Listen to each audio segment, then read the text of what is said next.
I'm super curious. So I'm a little not I'm unaware, a little ignorant to the gaming NFT, because when you say gaming NFT, I think of like how on like Apex or Call of Duty, you have a gun and you buy that gun, and that's similar to like owning an NFT. That's that digital art or that special unique item.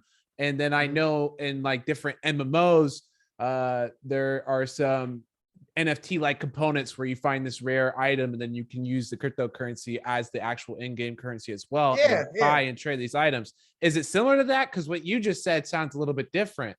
Like you had a character and a blade that was the actual NFT, and then is it in a game world that you're doing that, right? So Or it's yeah, funny, man.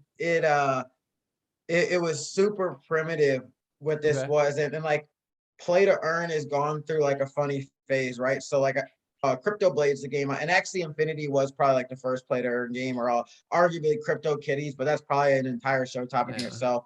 yeah, Um, but Crypto Blades was the one that really had the insane run that kicked off an entire meta of where all kinds of people started releasing play to earn games. And what it was is you went to go mint a fighter, and like mint is you're just the first owner of the NFT, and then you would go mint a weapon, and then there were four classes. It was water, earth, lightning, or fire. So like mhm, water, it was like rock paper scissors. Water would beat fire, fire would beat earth, and so on. So like if you had a firefighter, no pun intended, and a fire sword, you got a bonus when you went to go battle. And then like when you went to go fight, it was really just like, all right, I'm gonna click this fighter and select them. I'm gonna click this sword and collect and select them. And then it would give me four monsters to choose from. And if I have a firefighter again and there's a earth monster, I'm gonna get an extra bonus against him. But if there's a water monster, I'm gonna get a negative, strike against me. And so really all I would do is click the fighter, click the weapon, click the monster I want to fight. It would run the transaction through the blockchain. And if I won, I was rewarded crypto. And so like it wasn't fun, right? Like you wouldn't do it if you weren't making money, but yeah, like it was just a massive overcompensation because we never made money playing video games before.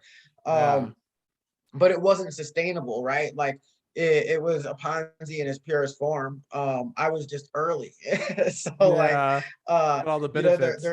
their token was skill, So like if I fought a monster and I won, I'd earn skill token, and then if you wanted to create a fighter or create a weapon, you would create them with skill tokens. So like as long as there were players coming in, there was it was going to be a cycle. But again, like me and a couple other people figured out that hey, they're paying out more than they're taking in. This isn't going to last too much longer, so I was able to get out near the top. And so then you had kind of an effort to go towards games that were sustainable, but then again there was no fun capability to it. So like, yeah, it might be sustainable and you might have an okay idea, but nobody really wants to play it anyway. So like you're not going to be able to grow outside of this little player base. So in the end, it's really not sustainable.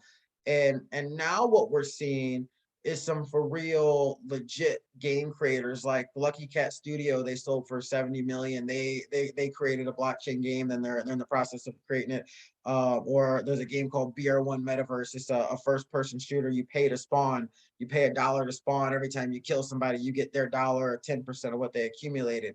They've sold a gaming company for 10 million before. Like they're legit players. Or actually go back and listen to today's episode. I brought on a football game that's kind of like I don't know if you remember Blitz, or like it's like Blitz slash NBA Jam type style. Yeah. But it's a 4-on-4 football game that's play to earn. So now it's almost a necessity that you have to have the fun factor paired with the sustainability. So you like my game, the crypto version Monopoly, is going to be based about an in-game token, but I've got a lot of burn mechanisms. Like the play of the game, you're naturally a lot of tokens are going to be built are burned. But like with this football game, for example, they're licensed by the NFL Player Association. So like if you have Travis Kelce, you play games, you earn points, you can upgrade Travis Kelce the same way you would in Madden, upgrade his speed, catching ability, whatever you want. And then down the line, you could sell him on the secondary market. And like the way I explained it, right? Like I grew up poor, so like if I'd have to grab the cheap NFT, level it up, But the rich kid across the tracks, he probably just wants to kick everybody's ass day one. So he'll just come in and buy the upgraded NFT. So like that's kind of the future of Web3 gaming, to where like you can have a token and have a realistic what I call a token sink, a in-game reason to spend it. Or like the best thing is just to have points that can upgrade these NFTs that are used in game, and I can sell it to the next person that wants to come in and doesn't want to put the work in. Yeah, that's super cool. That's super cool. I really like also the concept. I play more shooters, so I'm immediately drawn to the idea of that first person shooter game. Paying $1 to get in, and then 10%. That's one of my biggest not one, it's one of my biggest NFT bags actually. I've been super bullish on them. I minted 25 of them when they dropped, and I've accumulated a few more along the way. If I get some quote unquote legendaries hit for cheap, I'll scoop them up. I kind of watch for it. But like that, granted, free tip for you and anybody listening. I don't know when this goes live, but next month, November or December, their game is supposed to be live, and right now their floor price is like 3.5 Solana. I could see them running up to 100 Solana, because you need the NFT to play the game. But then if you own the NFT, you can lend it out to other people to play. So like they could play, like they can rent it from you for a daily rate or a split of the profits and stuff. Oh, you could rent it out. Yeah, that's interesting. If people just want to try it, you could rent it out and then they pay you. Oh, do you agree upon the daily rate, or is there, I guess the free market will decide what that should be? Yeah, pretty much. Like I think it's gonna be to, and granted the game's not live yet, but kind of from what I've seen, it looks like you'll be able to like list and be like, hey, this is my NFT, and this is the daily rate, or this is the profit split.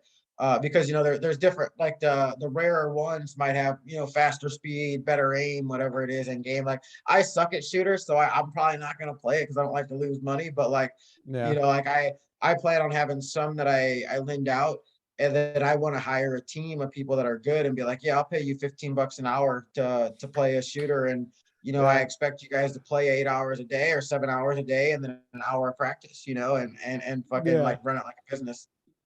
Yeah, that'd be awesome. That'd be super awesome. Get a few college kids. Yeah. It's like a win-win. Have them on rotation. When do you not have classes? All right, this is what you're doing today. Yeah, I love that. I was actually gonna post it on a neighborhood Facebook groups looking for like high school kids, but I was like, man, I don't want to be like the weird dude like looking for high school kids to go over.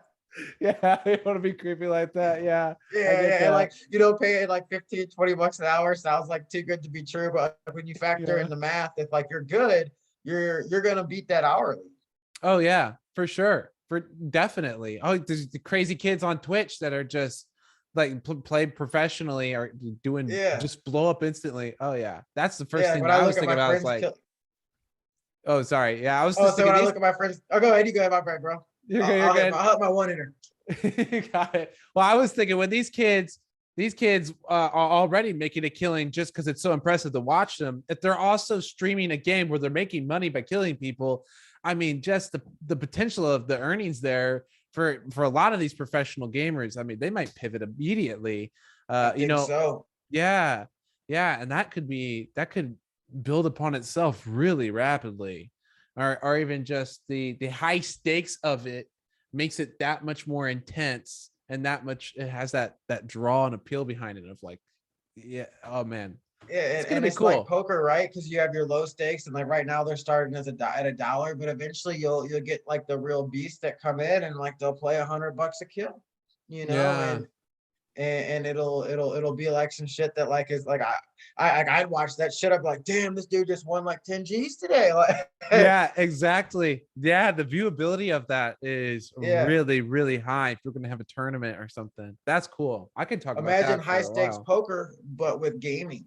Yeah. No, I love that concept. I love that idea.